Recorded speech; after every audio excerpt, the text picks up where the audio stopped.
Duly noted, 3/3/2013. Dr. Kathy Dooley, Doctor of Chiropractic. I also have a Master of Science in Clinical Anatomy. We just wrapped up our semester of Gross Anatomy at Einstein Med, and now it's time for me to focus a little bit more on the part of me that is a student. I'm a Master of Science in Acupuncture and Oriental Medicine student, and it's midterms. I have 2 of them on Monday.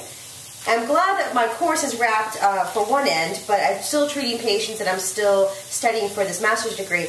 And what I find is that while I'm drowning in all these Chinese herbs here and drowning in these note cards, trying to get everything down, that you might find yourself seated quite a bit. You're sitting and you're studying, and I know that people that are still in school or that even have a sit-down job can really hear me when I say this. You can spend a good portion of your day seated and not even realizing that you're doing it. So they have these things at work called a cigarette break. I don't know about you, I don't smoke cigarettes. I haven't smoked them my entire life, and I grew up in a smoking household. I was largely discouraged from smoking at a very young age.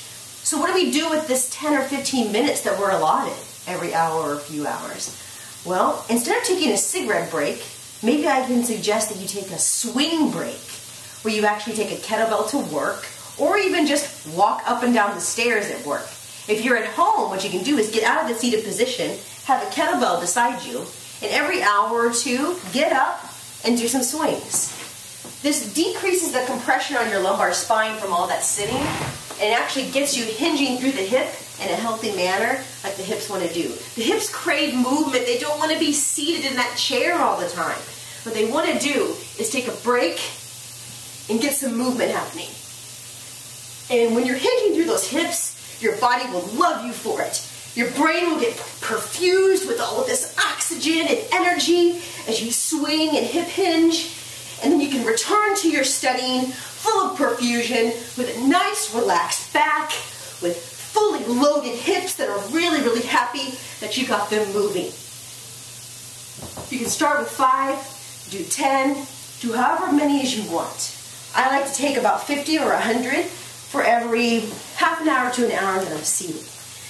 So if you're going to be seated, prepare yourself. If you're at work or if you're studying, build this into your day. Even if it's just walking away from your desk, walking away from the table, taking a bathroom break, taking a water break, I don't care what it is. Just don't stay seated too long, and maybe just take away those cigarettes and switch out for a kettlebell. You'll love yourself for it.